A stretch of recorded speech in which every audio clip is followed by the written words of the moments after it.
வணக்கம். நட்சத்திர பலன்கள் 27 நட்சத்திரம் இருக்குது. 27 நட்சத்திரத்துக்கும் தனித்தனியே அந்த நட்சத்திரத்தில் ஜனனம் எடுத்திங்கன்னா ராசிக்குள்ளே 3 நட்சத்திரம் வந்துடும். உடஞ்சிருக்கும். அந்த நட்சத்திரமில் எதில் நீங்கள் ஜனனம் எடுத்தாலும் எந்த ஏஜில் என்ன தசை நடக்கும், அதோடைய பலன் எப்படி இருக்கும், பொதுவாக அந்த நட்சத்திரத்துடைய குணங்கள் ப்ளஸ் மைனஸ் இதை தான் நம்ம டீட்டெயிலாக பார்க்க போகிறோம். ரொம்ப கொஞ்சம் லென்த்தி வீடியோவாக இருக்கும். ஃபுல்லாக பாருங்கள். அப்போ தான் உங்கள் வாழ்க்கையை பற்றின சில சுவாரஸ்யங்கள் ரகசியங்களை நீங்கள் புரிஞ்சிக்க முடியும். அது மட்டும் இல்லாமல் ஆஸ்ட்ராலஜி லேர்ன் பண்ணுறவங்களுக்கு இது ரொம்ப யூஸ்ஃபுல்லாக இருக்கும். உங்கள் நண்பர்கள் யாராவது அதே நட்சத்திரம் இருந்தால் அல்லது உங்கள் உறவுகள் யாராவது அந்த நட்சத்திரம் இருந்தால் அவங்களுக்கு ஷேர் பண்ணுங்கள். ஏன்னா அவங்கள பற்றி அவங்க தெரிஞ்சிக்கும் போது அவங்களுடைய கர்மா என்ன, அந்த நட்சத்திரோட பெனிஃபிட்ஸ் என்ன, எந்தெந்த திசையில் என்ன நடக்கும்ன்றதை புரிஞ்சிக்க முடியும். இது தசாபுக்தியோடு தான் கனெக்ட் பண்ணி வரும். எந்த ஏஜில் என்ன தசை நடக்கும்னு நான் அப்ராக்சிமேட்டாக கொடுத்துக்கிட்டே இருப்பேன் ஏஜ் வைஸ். ஸோ உங்கள் ஜாதகத்தை முதல்ல எடுத்து நீங்கள் என்ன நட்சத்திரம் அப்படின்னு உறுதிப்படுத்துங்க. அதுக்கு அடுத்தது என்ன தசை நடக்குது அப்படிங்கிறத கால்குலேட் பண்ணி வச்சுக்கோங்க. ஒருவேளை ஹாரோஸ்கோப் இல்லை, தெளிவான என்ன தசாபுக்தின்ற ஸ்பிளிட் என்கிட்ட கிடையாது அப்படின்னு நினச்சிங்கன்னா lifehoroscope.in சைட்டில் போய்ட்டு ஒரு டீட்டெயில் ஹாரோஸ்கோப் கம்ப்ளீட்டாக உங்களுக்கு கிட்டத்தட்ட 70 பேஜ் கிட்ட இருக்கும். ஸோ டீட்டெயில் ஹாரோஸ்கோப்பில் உங்கள் நட்சத்திரம், உங்களுடைய ராசி, உங்களுடைய திசை, உங்களுடைய புத்தி இதெல்லாம் கிளியராக நீங்கள் கையில் வச்சு பார்த்துக்கிட்டிங்கன்னா இப்போ பலன் சொல்ல நீங்கள் கனெக்ட் பண்ணிக்குவீங்க. அந்த பேஜ் நம்பர் 21 உங்களுக்கு தசாபுத்தி வந்துடும். ஸோ அதை கனெக்ட் பண்ணி பலன் பார்ப்பீங்க. ரேவதி நட்சத்திரம். நட்சத்திரங்கள வரிசையில் 27வது நட்சத்திரம் ரேவதி, புதனுடைய நட்சத்திரம். கால சக்கரத்தில் பார்த்தீங்கன்னா 12வது ராசி இந்த மீன ராசி. அந்த மீன ராசியில் கடைசி நட்சத்திரம் கடைசி நட்சத்திரம் ரேவதி. இந்த ரேவதி நட்சத்திரம் வந்து புதனுடைய அம்சமாக இருக்கிறதுனால அடிப்படையிலே வந்து தே ஆர் வெரி ஸ்மார்ட். நீங்கள் வந்து ரேவதியில் பிறந்துட்டீங்க அப்படின்னா நீங்கள் வந்து இயற்கையாகவே வந்து இந்த ஸ்மார்ட்னஸ் அதிகமாக இருக்கும். எப்படி ஒரு விஷயத்தை வந்து கன்வீனியன்ஸ் பண்ணுறது, ஒரு விஷயத்தை எப்படி அச்சீவ் பண்ணுறது, நாலேஜபிளாக எப்படி இருக்கிறது, கிராஸ்பிங் பவர், மெமரி, ஸ்கில்ஸில் வந்து ரொம்ப டேலண்ட்டாக இருக்கிறது, ஆன்மீகம், ஸ்பிரிச்சுவல், டான்ஸு, மியூசிக்கு, ஆர்ட், என்டர்டெயின்மெண்ட் எல்லாத்துலேயுமே வந்து பயங்கர டேலண்ட்டாக வந்துடுவாங்க. ரேவதி நட்சத்திரத்துடைய ஆளுமை செய்யக்கூடிய இடம் உடலில் பார்த்திங்கன்னா இந்த கால், பாதங்கள், கை, விரல்கள். என்ன காரணம், அந்த அசைவுகள், நடன நாட்டியங்களுடைய அசைவுகளுக்கு ரொம்ப முக்கியம். அதே மாதிரி ஓவியர்கள், இதெல்லாம் அந்த ரேவதிக்கு வந்து ரொம்ப கைவந்த கலை. சரி, நட்சத்திரத்துக்கு நிறைய பாசிட்டிவ் இருக்குது. வாலண்டியராக போய் ஹெல்ப் பண்ணுறேன், நான் போய் உழுந்து கவனிக்கிறேன், உழுந்து நான் உபகரணம் ஒரு உதவியாளராக இருக்கேன், நான் சப்போர்ட் பண்ணி ஒருத்தரை ஜெயிக்க வைக்கிறேன், நான் சப்போர்ட் பண்ணி ஒருத்தருக்கு வந்து துணையாக இருக்கேன், நான் என்னோடய அறிவாற்றலை கொடுக்குறேன், என்னோட நாலேஜை ஷேர் பண்ணுறேன், அட்வைஸை பெஸ்ட்டாக கொடுக்குறேன், எனக்கு தெரிஞ்சதை மற்றவங்களுக்கு சொல்லிக் கொடுக்குறேன். இதெல்லாம் ரேவதி தான். ஸோ ரேவதி அப்படின்னா மற்றவங்களுக்கு வந்து ரொம்ப யூஸ்ஃபுல், புரோஜனம், மற்றவங்களுக்கு வந்து ரொம்ப சப்போர்ட், ஃப்ளெக்சிபிள். இதெல்லாம் அந்த ரேவதியுடைய அம்சம். அழகு, இளமை எல்லாமே இந்த ரேவதிக்கு பொருந்திடும். இப்போது நீங்கள் ஜனனம் எடுக்கும்பொழுதே வந்து அந்த நட்சத்திரத்துடைய தத்துவம் என்ன அப்படின்னு பார்த்தோம்னா மோட்சஸ்தானம்.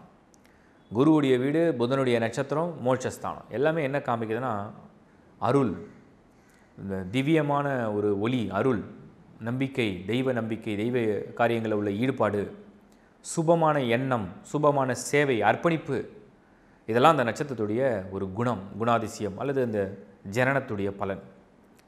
ஜனனம் எடுக்கும் போதே நீங்கள் வந்து புதன் மகாதிசை பிறக்கும் போதே புதனால் இன்டலெக்சுவல் ஐடியாஸ், அதை பிறக்கும் போதே புத்தி கூர்மை, அறிவாற்றல், திறமை ரொம்ப ரேராக ஒரு சில குழந்தைங்களுக்கு வந்து அந்த பேச்சு, கேட்குறது இல்லைனா புரிஞ்சிக்கிற சக்தியில் கொஞ்சம் சின்ன குறைகள் ஆரம்பத்தில் ராகு புத்தி, சனி புத்தியில் ஜனனம் எடுக்கும்போது வர்றது தான். மற்றபடி புதனுடைய ஆதிக்கத்தில் அம்சத்தில் பிறக்கிறவங்களுக்கு பெரும்பாலும் they are very smart, hyper ஆக்டிவ்னு சொல்லலாம், அந்த மாதிரி கூட இருப்பாங்க இந்த காலத்தில். ஸோ நட்சத்திரம் வந்து முதல்ல புதனில் குழந்தையாக நீங்கள் பிறந்த உடனே ரொம்ப ஸ்மார்ட்டாக பேசுகிறீங்க, கற்றுக்குறீங்க, எழுதுறீங்க, படிக்கிறீங்க, ஓடுறீங்க, பாடுறீங்க, ஆடுறீங்க, எல்லாம் பண்ணிகிட்டே வரீங்க. 17 வருஷம் டோட்டலாக புதன் மகாதிசை. ரேவதி நட்சத்திரத்தில் 1வது பாதமாக 2ஆ 3ஆ 4ஆன்றதை பொறுத்து உங்கள் திசையை வந்து கணக்கிடப்படும். நம்ம ஒரு ஆவரேஜாக ஒரு 10 வருஷம் வச்சுப்போம். 10 வயசு உங்களுக்கு ஆயிடுச்சு. அப்போ நீங்கள் புதன் மகாதிசையிலேருந்து ஷிஃப்ட் ஆவீங்க கேது. இந்த கேது கொஞ்சம் உங்களை சோதிக்கும். கேது திசை ஒருவேளை 12 வயசில் வரலாம், 10 வயசில் வரலாம், 6 வயசில் வரலாம், 15 வயசில் வரலாம், ஒருவேளை ஒரு சிலருக்கு 16 வயசில் கூட வரலாம். கேது திசை வந்ததுன்னா உங்களுடைய திறமை, அறிவு அல்லது ஆற்றல், ஏன்னா உங்கள் ஏஜ் அந்த ஏஜில் இருப்பீங்க, ஒரு டீன் ஏஜில் கேது என்ன பண்ணுதுன்னா புத்தியை கெடுக்க முயற்சி பண்ணும், உங்களை டைவர்ட் பண்ணும், உங்கள் கான்சன்ட்ரேஷனை குறைக்கும். நல்லா படிச்சிருந்த பையன் இப்போ ஏன் படிப்பில் கான்சன்ட்ரேஷன் இல்லைன்னு தெரியல, என் பொண்ணு ரொம்ப கெட்டிக்காரியாக இருந்தா இப்போ ஏதோ ஒரு ஃபோக்கஸே இல்லாமல் இருக்கா அப்படின்னு சொல்கிறதெல்லாம் வந்து இந்த கேதுவுடைய திசை காலத்தில் வரும். அதேமாதிரி ஆரோக்கியத்தில் சில தொந்தரவுகள்லாம் கேது திசையில் நடக்கும். ஃபேமிலியை விட்டு தனியாக ஹாஸ்டலில் போய் படிக்க வேண்டிய சூழ்நிலைகள், இல்லை வெளிநாட்டில் போய் படிக்கணும், இந்த மாதிரியெல்லாம் இந்த கேது திசையில் வரலாம். வெளியூர் அப்படின்னு சொல்லலாம். கேது ஒரு 7 வருஷம், நம்ம தோராயமாக ஒரு 20 வயசை வச்சுப்போம் ரஃப்லி. ஒரு பிஃபோர் 20 ஆர் 20லாம் உங்களுக்கு மேக்ஸிமம் கேது திசை முடிஞ்ச மாதிரி கணக்கிடுவோம். சுக்கிர திசை வந்துடும். ரேவதிக்கு என்ன அதிர்ஷ்டம்னா, இளமையிலேயே பிறக்கும் பொழுதே புதன் திசையும் அடுத்து சுக்கிர திசையும் பெரிய திசையாக அமைஞ்சிரும். ஒருவேளை புதனுடைய திசையை நீங்கள் ஒரு 15 வருஷம் வாழ்கிறதுக்காக, ஆளுமை செய்யறதுக்காக பிறவி எடுத்திருந்தீங்கன்னா யூ ஆர் வெரி லக்கி. ஏன்னா சுக்கிர திசை உங்களுக்கு வந்து 20, 23லாம் கனெக்ட் ஆகிடுச்சுன்னா, நான் ஒரு 20 வருஷம் கால்குலேட் பண்ணி பாருங்கள், 40 வயசு 45 வயசு வரைக்கும் சுக்கிர திசை தோராயமாக. அப்போ மேக்ஸிமம் உங்களுடைய அந்த யங் ஏஜ், ஒரு இளமை காலத்துக்கு உண்டான ஒரு வாழ்க்கையை வந்து இந்த சுக்கிரன் தான் டிசைடிங் ஃபேக்டர். ஸோ டிசைடிங் யார் டிசைட் பண்ணுவா அப்படின்னா சுக்கிரன் தான் பண்ணும். இப்போது உங்களுடைய நட்சத்திரம் வந்து ரேவதி, சுக்கிர தசை வாழ்க்கை நிர்ணயிக்க போதுன்னா உங்கள் ஜாதகத்தில் உள்ள புதன் சுக்கிரன் சேர்ந்துருக்கு, லக்னத்துக்கு புதன் சுக்கிரன் யோகமானவராக இருக்காங்க, யோக கிரகங்களாக இருக்குது, கேந்திர கோணங்களில் அமைஞ்சிருக்காங்க, தோஷம் இல்லாமல் இருக்கிறாங்கன்னா எக்ஸ்ட்ராடினரி லைஃப்பை கொடுத்துரும். சுக்கிரனில் பிடிச்ச மாதிரி கல்யாணம், ஏன்னா சுப நட்சத்திரம் அது, பிடிச்ச மாதிரி கல்யாணம், நிறைய பேருக்கு காதல் திருமணம் சக்ஸஸ்.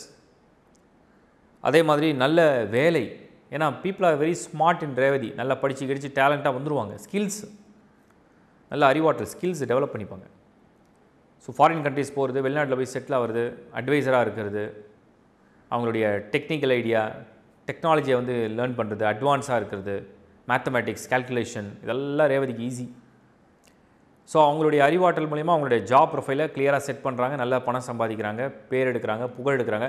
இதில் என்ன மைனஸ் இருக்குன்னா, ஜம்பிங் ஃபேக்டர் இருக்குது. நல்லா போயிட்டே இருக்கும், நல்ல வேலையில் இருப்பாங்க, நல்லா படிச்சிருப்பாங்க, டக்குனு இதை விட அது பெட்டரா, இதை விட அது பெட்டரா அப்படி ஜம்ப் பண்ணுற குணம், உன்னை பற்றி முழுசாக யோசிக்காமல் ஜம்ப் அடிக்கிறது. இங்கே தான் சில பேருக்கு வந்து மைனஸ் ஆகிடும். கொஞ்சம் நிதானமாக யோசித்து அதை வந்து ஒரு ப்ரிவியூ பண்ணி பார்த்து முடிவெடுத்தால் நல்லது. மேரேஜ் விஷயத்தில் நிறைய ரிசல்ட்ஸ் அப்படின்னு பார்த்தோம்னா, அவங்க உணர்ச்சி வசப்படாமல், அவசரப்படாமல், அவங்க அறிவுக்கு பொருத்தமாக அவங்க, ஏன்னா ரேவதி நட்சத்திரத்துக்கு எங்கே மேட்ச் கரெக்டாக வருதுன்னா, அறிவுக்கும் பொருத்தம் ஆயிடுச்சுன்னா போதும். சரீரத்துக்குமோ இல்லை அழகோ இல்லை வந்து அவங்களுடைய வசதியோ இதெல்லாம் பொருந்தலாம் கூட கவலை கிடையாது. ரேவதியை பொறுத்தவரைக்கும் அங்கே பிரச்சனை வராது. பிரச்சனை வந்து இன்டெலிஜென்ஸில் தான். அவங்களோட அறிவுக்கும் சரியான பொருத்தம் ஏற்பட்டுச்சுன்னா சக்ஸஸ். அப்போது ரேவதி நட்சத்திரத்துக்கு பொருத்தமான அறிவாற்றலுடைய, இல்லைன்னா ஒரே மாதிரி சிந்தனையுடைய ஆளை தேர்வு செஞ்ச பொழுது, அது காதல் அல்லது அரேஞ்ச் மேரேஜில் சக்ஸஸ்ஃபுல் லைஃப்பை பிகின் பண்ணிடுவாங்க.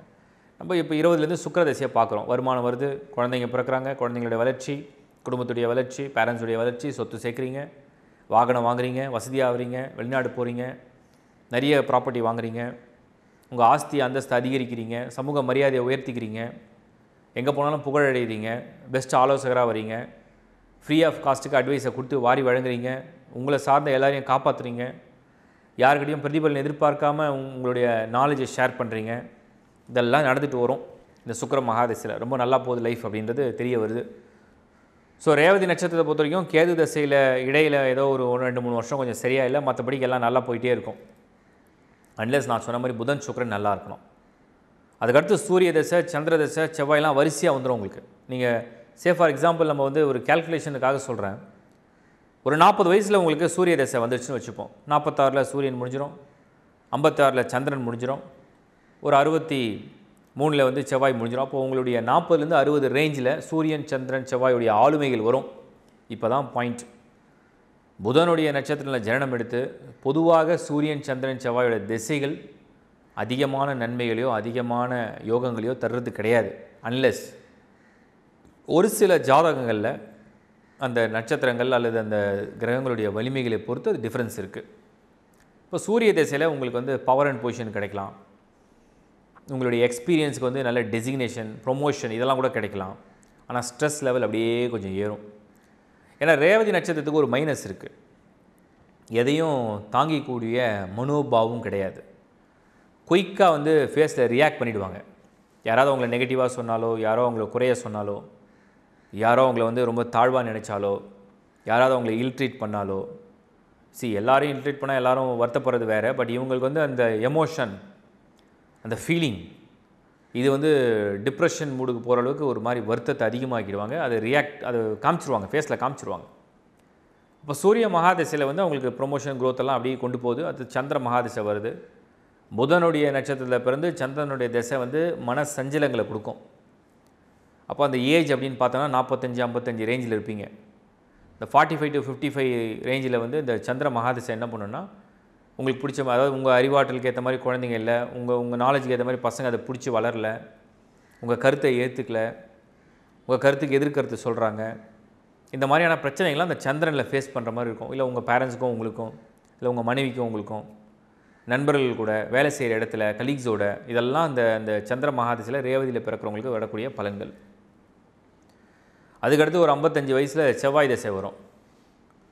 செவ்வாய் திசையை பொறுத்த வரைக்கும் பார்த்தோம்னா அது எப்படிப்பட்ட பலனை கொடுக்கும்? அது உங்களுக்கு வந்து உடல் ரீதியாக, மன ரீதியாக, உணர்வு ரீதியாக சில போராட்டங்களை கொடுக்கும். ஸோ நான் என்ன சொல்ல வரேன்னா, ரேவதியை நம்ம வந்து அப்படியே அப்சர்வ் பண்ணி பார்த்தோம்னா, ஒரு குழந்தை பருவத்தில் வந்து அறிவு, திறமை, அவங்களுடைய ஸ்கில்ஸு, ஸ்போர்ட்ஸு, என்டர்டெயின்மெண்ட், ஆர்ட்ஸ் இதெல்லாம் கெட்டிக்காரத்தனம், மூளை நல்லா வளர்ச்சி அடையுது வேகமாக. கேதுல ஞானம் கிடைக்குது, புரிதல் கிடைக்குது, சுக்கிரனில் அதிர்ஷ்டம் கிடைக்குது, திருமண வாழ்க்கை கிடைக்குது, பொருளாதாரம் நல்லா இருக்குது, வேலை விஷயம் நல்லா இருக்குது, அப்படியே நல்லா போயிட்டுருக்கு. 40 வரைக்கும் நல்ல ரேஞ்சு. 40க்கு மேலே வந்து எதையுமே வந்து ஸ்திரமாக பிடிக்க முடியல. ஒரு பார்ட் ஜாப் நல்லா இருந்தால் ஃபேமிலியோட சில டிஸ்டர்பன்ஸ் வருது. சந்திர மகாதசை மனசில் சஞ்சலம், எல்லாம் மனசில் வந்து ஒரு விரக்தி. நம்ம போட்ட பிளான் ஏன் நடக்கலை?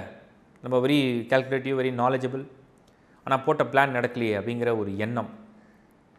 அடுத்து செவ்வாயுடைய திசையில் பார்த்திங்கன்னா உடல், உறவுகள், இதிலேருந்து வரக்கூடிய குழப்பம், மன அமைதி குறைவு, இதெல்லாம் செவ்வாய் கொடுக்குது. அதுக்கு அடுத்தது பார்த்திங்கன்னா ராகு 60-65 வயசில் ராகு மாறு. அது ஒரு 18 வருஷம் கொண்டு போயிடும், கிட்டத்தட்ட 80+. இப்போது ஒரு லைஃப்பை எடுத்து பார்த்தோம்னா, ரேவதி நட்சத்திரத்தில் பிறக்கிறவங்க பொதுவாக தன்னுடைய அசைவுகளில் கொஞ்சம் கவனமாக இருக்கணும். அசைவுகள் அப்படின்னா என்ன? டான்ஸ் பண்ணுறீங்க, பைக் ரைட் பண்ணுறீங்க, கார் ஓட்டுறீங்க, வேறு ஏதாவது கை கால்களில் வந்து ஆயுதங்களை பயன்படுத்துகிறீங்க, இல்லை வேறு ஏதாவது ஒரு ஸ்கில்லை பயன்படுத்துகிறீங்கன்னா உங்களுக்கு வந்து சின்ன சின்னதாக அந்த காயங்கள்லாம் அந்த விரல்களில், கால், பாதங்கள் நடக்கிறதுக்கு வாய்ப்பு இருக்குது. அதில் கொஞ்சம் ஜாக்கிரதையாக இருந்தால் நல்லது. மற்றபடி அந்த ஃபஸ்ட் ஆஃப் அதாவது நீங்கள் ஒரு தோராயமாக 80 வயசு வரைக்கும் வச்சுப்போம். 40 வரைக்கும் வந்து நிறைய ப்ளஸில் இருக்குது. ஸோ இந்த ரேவதி நட்சத்திரத்துடைய மைனஸாக என்ன ஆகுதுன்னா, அந்த 40 வரைக்கும் நிறைய ப்ளஸ் நடக்க பிளான் எல்லாம் நம்ம நினச்சபடியே நடக்கும், நம்ம போட்ட திட்டப்படி எல்லாமே நடக்கும், நம்ம நினச்சதெல்லாம் சூப்பராக போகுன்ற மாதிரியே பிளான் பண்ணி செகண்ட் ஹாஃபில் சிலதெல்லாம் கோட்டை விடுற மாதிரி வந்துடும். ஸோ அப்படி முழுசாக நம்பக்கூடாதுன்னு தான் நான் சொல்ல வரேன். பொதுவாக நிறைய ஜேர்னலிஸ்ட்டு, ரிசர்ச் ஓரியன்டாக இருக்குது, லைப்ரரி மெயின்டெனன்ஸு, பத்திரிகையாளர்கள், மீடியா, இதெல்லாம் ரேவதிக்கு ரொம்ப கைவந்த கலை. கதை சொல்கிறது, கட்டுரை எழுதுவது, கதாசிரியர்கள், சினிமா, என்டர்டெயின்மெண்ட், நடிகர்கள், அழகு, ஒப்பனையாளர்கள் சொல்லுவாங்க, அழகு சம்மந்தப்பட்டது, இதெல்லாம் ரேவதிக்கு ரொம்ப நல்லா பொருந்தும். துணையாக இருப்பவர்கள், ஆலோசகர்கள், அந்த காலத்தில் வந்து ராஜாவுக்கு வந்து துணையாக இருக்கக்கூடிய ராஜகுரு, இல்லைனா முக்கிய மந்திரிகள், இதெல்லாம் ரேவதி நட்சத்திரம். கணிதம், நல்ல கணக்கு போடுவாங்க, மேத்தமெட்டிக்ஸ், அக்கௌண்ட்ஸ் பார்க்குறது. ஸோ இதெல்லாம் அந்த ரேவதிக்கு நல்லா பொருந்தக்கூடிய இடம். ஸோ என்னெல்லாம் பாசிட்டிவ் நெகட்டிவ்னு பார்த்ததில் அறிவு, திறமை, மற்றவங்களுக்கு உதவியாக இருக்கிறது, இதெல்லாம் positive. Family, love marriage, arrange marriage, குழந்தைகள், இதெல்லாம் பாசிட்டிவாக வந்துடுச்சு. சொத்து, பணம், வசதி. மைனஸ் வந்து இந்த குயிக் ஜம்பிங், உடனே புத்தியை மாற்றிக்கிறது, ஜம்ப் பண்ணி போயிடணும்னு நினைக்கிறது, ஒன்றை விட்டு ஒன்றுக்கு தாவறது, இதெல்லாம் வந்து கொஞ்சம் கண்ட்ரோல் பண்ணால் நல்லது. ரெண்டாவது, ஃப்யூச்சரை பற்றி பிளான் இல்லாமல் ப்ரெசென்ட்டில் இருக்கிறதே தான் ஃப்யூச்சரில் இருக்குன்ற நம்பிக்கையை வளர்த்துக்கிறது, அதில் கொஞ்சம் அப்சர்வ் பண்ணிக்கிட்டால் பெட்டர். அப்புறம் ஹெல்த்து கான்ஷியஸ் இல்லாமல் இருக்கிறது, மெயினாக வந்து நோய்கள், விபத்துகள் வராமல் உங்களை ப்ரொடெக்ட் பண்ணிக்கிறது ரொம்ப ரொம்ப அவசியம். பக்தி, ஆன்மீகம், சேவை, மத சேவை, மக்கள் சேவைக்கெலாம் பயங்கர கெட்டிக்காரங்க. ஏன்னா அந்த மீனம் அப்படிங்கிறதே வந்து கடல் கடந்து போய் செட்டில் ஆகுது, ஃபாரினில் போய் செட்டில் ஆகுறது, குளோபலாகவே வந்து ஒரு விஷயத்தை வந்து பண்ணி சம்பாதிக்கிறது, சர்வீஸ் மோட்டிவாக இருக்கிறது. அதே மாதிரி ரேவதியில் பிறக்கிறவங்களுடைய வாழ்க்கை வந்து இதுதான் நம்பி இல்லாமல் அடுத்துன்னு அவங்களுக்கு வந்து அந்த ஆப்ஷன்ஸோட வாழ்க்கையை வாழ்கிறது, இதெல்லாம் வந்து அவங்களுடைய ப்ளஸ்ஸு, நிறைய ப்ளஸ்ஸு. மைனஸ் அப்படின்னு நம்ம பார்க்கும்பொழுது அவங்களுடைய எமோஷன்ஸுக்கு ஏற்றது மாதிரி எல்லாமே இருக்கணும்னு நினைக்கிறது, ஆனால் அது எல்லா சமயத்தில் நடக்கிறது இல்லை. அதே மாதிரி ஆரம்ப வாழ்க்கையுடைய பகுதி வந்து இப்படி இப்படி இப்படி ஏறி அப்படி இறங்குறது மாதிரி தெரியும் கிராஃப். உஷாராக இருக்கிறவங்க அந்த கிராஃபை மெயின்டைன் பண்ணிக்குவாங்க. ஏற்றமடைகிற லெவல்லையாவது அப்படியே தக்க வச்சுக்கலாம். இறங்காமல் பார்த்துக்கிட்டா நல்லது. முற்பகுதியை விட பிற்பகுதி சுமார் அப்படின்னு எடுத்துக்கலாம். இன் ஜென்ரல், எல்லாருக்கும் கிடையாது, இன் ஜென்ரல். ஜாதகத்தில் ஒருவேளை கிரகங்கள்லாம் ரொம்ப வலிமையாக இருக்குது, ரொம்ப ஸ்ட்ராங்காக இருக்குது, நல்ல யோகங்களோடு இருக்குது, ரொம்ப பக்காவாக அமைஞ்சிருச்சு, தசைகள் எல்லாமே கை கொடுக்க போகுது, லக்னம் அந்த மாதிரி லக்னமாக அமைஞ்சிருக்குன்னா சூப்பர் லைஃப். எப்படி பார்த்தாலும் ரேவதியில் பிறக்கிறவங்க ஒன்று மற்றவங்களுக்காக வாழ்க்கையில் துணையாக இருந்து வாழ்க்கையை வாழ்வாங்க. ஒரு ஆலயமோ இல்லை ஒரு கோயில் அல்லது ஆலயமோ அல்லது அது சார்ந்த மதம் சார்ந்த ஒரு துறையில் வந்து தன்னை அர்ப்பணித்து வாழ்க்கையை வாழ்வாங்க. மக்கள் சேவை, சமூகத்துக்காக, மக்களுக்காக, பிராணிகளுக்காக, விலங்குகளுக்காக, ஜீவராசிகளுக்காக ஏதாவது ஒரு சேவையை பண்ணி வாழ்க்கையை வாழ்வாங்க. அல்லது தன்னுடைய அறிவை, தன்னுடைய புத்தியை, தன்னுடைய யுக்தியை, அவங்களுடைய ஸ்கில்லை இதெல்லாம் வந்து பிறருக்கு வந்து ஃப்ரீ ஆஃப் காஸ்ட் அதை கொடுத்து அவங்கள வந்து வாழ வைக்கிறதுக்காக முயற்சி எடுத்து அந்த வாழ்க்கையை அர்ப்பணிப்பாங்க. இது மாதிரி ஏதாவது ஒரு வகையில் அவங்க பிறருக்கு வாலண்டியராகவே பிரயோஜனமாக பண்ணிட்டு தான் வாழ்க்கையில் மறைவாங்கன்னு தான் அதோட அர்த்தம். ஸோ ரேவதி நட்சத்திரம் அப்போ வந்து ஒரு யூஸ்ஃபுல்லான நட்சத்திரமானு கேட்டால் அந்த ஒரு வாசகமே இருக்குது. மீன ராசி ரேவதி நட்சத்திரத்தை விடவே கூடாது. எப்படியாவது அவங்கள நட்பை வச்சுக்கணும், அவங்கள ஃப்ரெண்ட் ஆக்கிக்கணும். ஏன்னா அவங்க வந்து ஃப்ரீ ஆஃப் காஸ்ட்டுக்கே நமக்கு நிறைய அட்வைஸை கொடுப்பாங்க, நமக்கு ஹெல்ப் பண்ணுவாங்க, துணையாக இருப்பாங்க, நம்மளை கைட் பண்ணுவாங்க, அவங்களுக்கு தெரிஞ்ச நாலேஜ் ஷேர் பண்ணுவாங்க. அதான் அதோட அர்த்தம். ஸோ உங்களுக்கு வந்து ஹெல்த், ரெண்டாவது உங்களுடைய எக்ஸ்பீரியன்ஸ், மூணாவது உங்களுடைய எக்ஸ்பெக்டேஷன்ஸ், இதில் தான் நீங்கள் கொஞ்சம் கவனமாக இருந்துட்டா உங்கள் லைஃப்பை ஆஸ் பர் யுவர் பிளான், உங்கள் திட்டப்படி, உங்களுடைய அறிவாற்றல் படி, உங்களுடைய திறமைப்படி நீங்கள் வாழ்க்கையை அழகாக கடந்து வர முடியும். அடிப்படையில் ட்ரெஷரர் அப்படின்னு சொல்லுவாங்க. ஐஸ்வர்யத்தின் அதிபதிகள் வந்து ரேவதி. அவங்கக்கிட்ட எப்படியும் ஐஸ்வர்யம் தானாக வந்துடும். அவங்க கூட இருக்கவங்களுக்கும் அந்த அதிர்ஷ்டத்தை கொடுக்கும். இது வந்து ஒரு லக் இருக்குது. பொதுவாகவே இந்த லாட்டரி இல்லைனா அந்த அதிர்ஷ்ட சம்மந்தப்பட்ட விஷயங்கள்லாம் ரேவதி நட்சத்திர நாள் அன்றைக்கி நிறைய பேர் முயற்சி பண்ணுவாங்க. ஏன்னா அவங்களுக்கு அந்த ஒரு புதையல் மாதிரி, ஒரு ரகசிய புதையல், ஏதோ ஒன்று ஒரு அதிர்ஷ்டமாக ஒன்று கிடைக்குதுன்றதெல்லாம் அதோடைய பலனாக இருக்குது. ஸோ ரேவதி ஒரு சுபமான நட்சத்திரம், புத்தி கூர்மையான நட்சத்திரம், கலையின் நாயக நட்சத்திரம், அர்ப்பணிக்கக்கூடிய நட்சத்திரம், பிறருக்கு உதவியாக இருக்கக்கூடிய நட்சத்திரம், துணையாக இருக்கக்கூடியவர்கள், ஃப்ளெக்சிபிள், இதெல்லாம் நிறைய ப்ளஸில் இருக்கிறதுனால ரேவதி நட்சத்திரத்தில் பிறந்தால் நீங்கள் முதல் பாதி அளவுக்கு இரண்டாவது பாதி இருக்கின்ற எண்ணத்தை விட ஒரு லெவலுக்கு போயிட்டீங்கன்னு சொன்னால் அதை தக்க வச்சுக்கிட்டாலே போதுன்றது என்னுடைய கருத்து. வாழ்த்துக்கள்.